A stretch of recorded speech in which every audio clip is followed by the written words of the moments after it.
So I have with me here 3 pens of the same model, the Wingsung 699, and 2 of them are in fine nips and 1 of them is in the medium nip. So I bought them off AliExpress, and I understand that there are 2 different variations to the same model, one with a vacuum filling mechanism and one with a piston filling mechanism.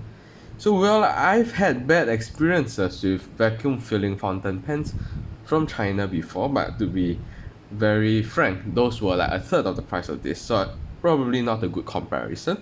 But I decided to just opt for the piston mechanism for all 3 colors. And so let us take a closer look at the pen. Let's zoom in a little.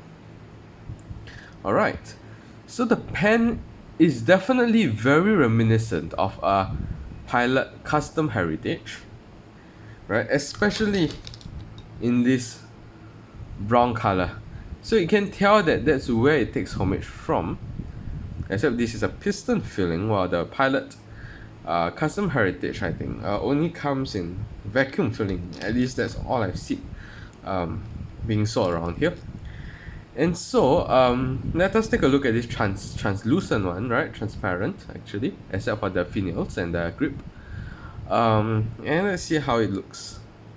So the end cap and the section as well as the cap finial are made out of black, as far as I can tell, black plastic. And so for this particular design, the barrel is transparent. Let's try to get the camera to focus. Yes, the barrel is transparent, so you can see the nice blue ink I've put inside, Iroshizuku Asagao ink. And the nib, perhaps I shouldn't bring it too close, I should just zoom in the camera. I can capture it. Well, it's a little disappointing. Okay, yes, you can see now it's a 2-tone nib with a Wingsung logo, Wingsung M nib being written over here. And so, if you could focus once again, the M clipping material is okay. I would think this would write a finer line than the Jinhao medium nib, which I also love. And so the piston mechanism can be seen at the back here. So it's a very standard piston mechanism, lubricated with silicone grease. And yeah, it turned the end finial to move the piston up and down. So what we noticed for the other colors is that, at least for the options that I chose, the end finials are opaque, whereas the body is translucent. This is also seen in the blue one, which is less obvious, but yes, you can still capture it on the camera, right? The end finials are opaque, whereas the rest of the body is translucent. So I think there are a few models where the end finials are also translucent, but I think they cost more and I see no point in paying for that. Okay, so I have with me here writing pad, Maruman writing pad that I bought from Daiso. If this writing pad is good, I think this will replace the Rhodia pad for my writing sample, since it is much cheaper.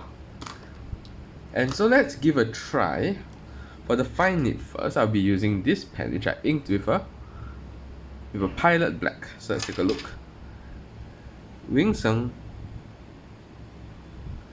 699 F nib, Pilot black. I really love the Pilot black ink because it is quite black, quite dark in color, I mean, relative to the platinum black, which is a much grayer color, more dilute, and it flows quite well, neither too wet nor too dry, and it does have a bit of water resistance to it, although it is not a waterproof ink unlike the Noodler's ink. So there's not much flex there is to this pen. It is just a hard nail steel nib, which need not be a bad thing. Helps me to write fast. So then let's take a look at the same F nib, shall we, but with a different ink. I think the Iroshizuku inks are slightly wetter. So this is a Wingsung 699 F nib. As you can see, the quality control seems to be quite decent. They all look about the same, unlike some brands where one F nib may write like more like a medium while another write more like an extra fine. The Iroshizuku Compacting. And lastly, let us take a look at something different, a medium nib from this Wingsung 699.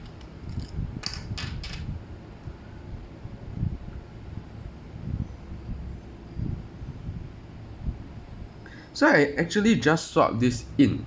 Previously there was an F nib still on this pen, but yeah, the M nib, still has quite a bit of flex. As you can see just now, if you flex too much, it kind of stops the ink flow, so it's probably not designed to flex that much.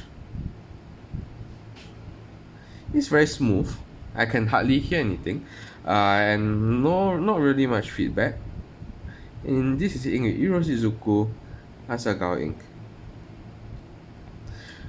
So the M nib is more tipping material, I suppose, right? And a word of caution though to those who would want to swap the nibs around. This nib is smaller than a Wingsung, than a Jinhao or Moonman number 6 nib.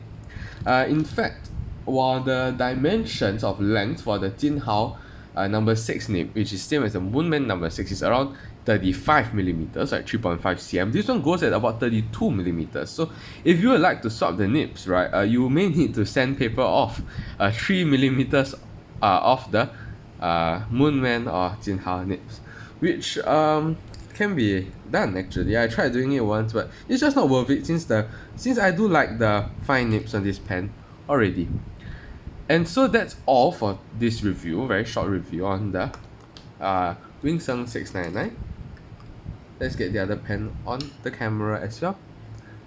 And so, yeah, that's all. And hope to see you soon in my next video. Thanks.